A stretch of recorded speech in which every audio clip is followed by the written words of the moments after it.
नमस्कार, मैं हूं मीरा रावत। उत्तराखंड में पंचायत चुनाव संपन्न होने के बाद पंचायत की तस्वीर पूरी तरह से साफ हो चुकी है, लेकिन अभी पंचायत चुनाव में भाजपा और कांग्रेस की एक परीक्षा बाकी है।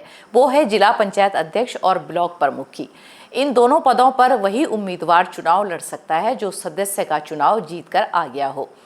जिला पंचायत सदस्य जिला पंचायत अध्यक्ष का चुनाव करते हैं और क्षेत्र पंचायत सदस्य प्रमुख के चुनाव में भाग लेते हैं।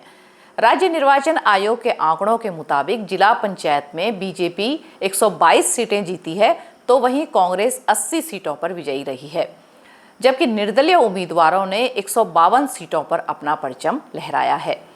आंकड़ों के मुताबिक इस बार प्रधान पद से लेकर जिला पंचायत सदस्य तक निर्दलियों की धूम रही।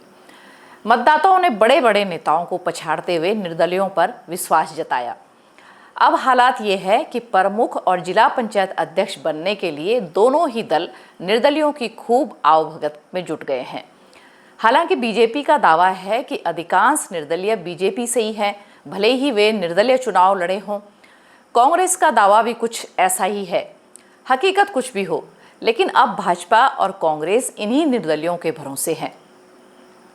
बीजेपी ने 315 समर्थित उम्मीदवारों को मैदान में उतारा था, जिनमें से केवल 122 उम्मीदवार ही जिला पंचायत सदस्य का चुनाव जीत पाए, जबकि कांग्रेस ने 118 उम्मीदवारों को अपना समर्थन दिया था, जिसमें 80 को विजय हासिल हुई।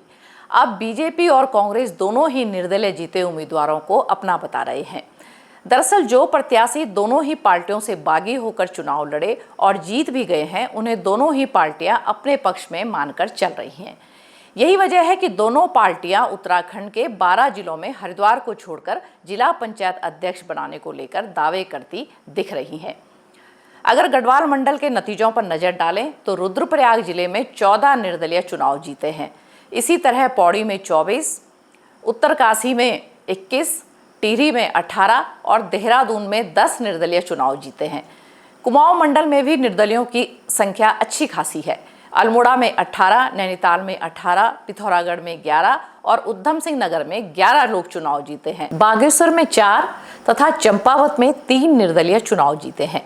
अब अगर बीजेपी और कांग्रेस की परफॉर्मेंस की बात करें तो बीजेपी को पौड़ी जिले में 14, चमोली में 7 और रुद्रप्रयाग में 5 सीटें मिली हैं, जबकि टिहरी में 13 और देहरादून में 8, उत्तरकाशी में 7 सीटों पर बीजेपी समर्थित उम्मीदवार जीते हैं।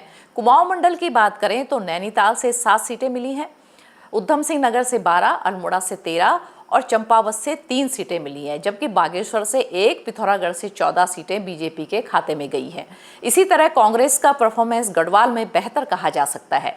पौड़ी से 10, चमोली से 4, टिहरी से 14, देहरादून से 12 और रुद्रप्रयाग से 5 सीटें कांग्रेस के खाते में गई हैं, जबकि कुमाऊं मंडल में अल्मोड़ा से 14, उधम सिंह नगर से 12, पिथौरागढ़ से 7, नैनीताल से 2, चंपावत से 1 और बागेश्वर से 6 सीटें कांग्रेस के खाते में गई हैं। इन नतीजों पर नजर डालें तो लगभग सभी जिलों में निर्दलीय दोनों ही दलों को पछाड़ते नजर आए हैं। अब जिला पंचायत अध्यक्ष और प्रमुख पदों के लिए वोटिंग होनी है, लेकिन अधिकांश जिलों में दोनों ही पार्टियों के पास इतने सदस्य नहीं हैं कि वे अपने दम पर अध्यक्ष व प्रमुख बना सकें। ऐसे में निर्दलियों की दरकार दोनों ही दलों को है, तो निर्दलियों की पौभारा तो होनी है। इससे खरीद फरोख्त की संभावना भी बढ़ गई है। इस वीडियो में इतना ही। अगर अभी तक आपने हमारे चैनल को सब्सक्राइब नहीं किया तो जल्दी से कर दीजिए। नमस्कार।